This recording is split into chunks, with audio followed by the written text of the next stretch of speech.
The Scarlet Letter. By Nathaniel Hawthorne. The prison door.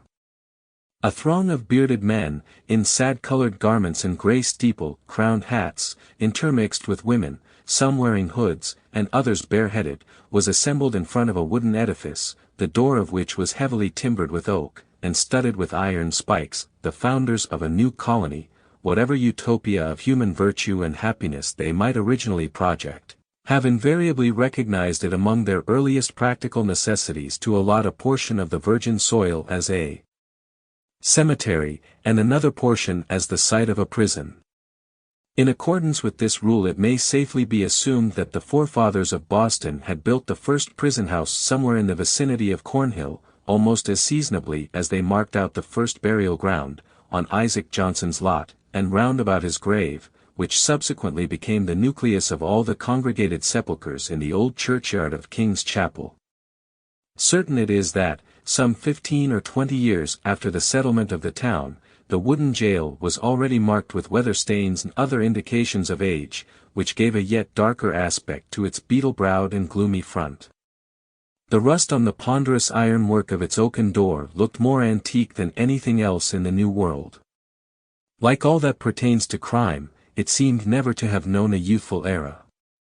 Before this ugly edifice, and between it and the wheel track of the street, was a grass plot, much overgrown with burdock, pigweed, applepern, and such unsightly vegetation, which evidently found something congenial in the soil that had so early borne the black flower of civilized society, a prison.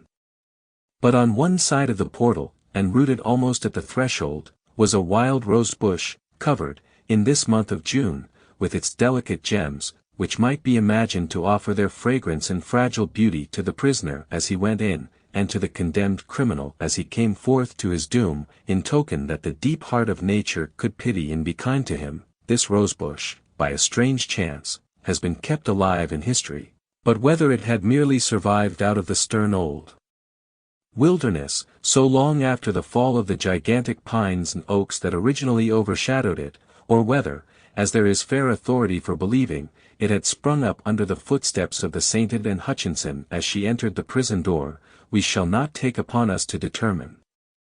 Finding it so directly on the threshold of our narrative, which is now about to issue from that inauspicious portal, we could hardly do otherwise than pluck one of its flowers, and present it to the reader.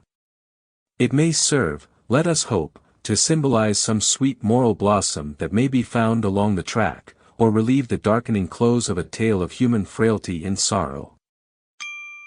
Sample complete. Ready to continue?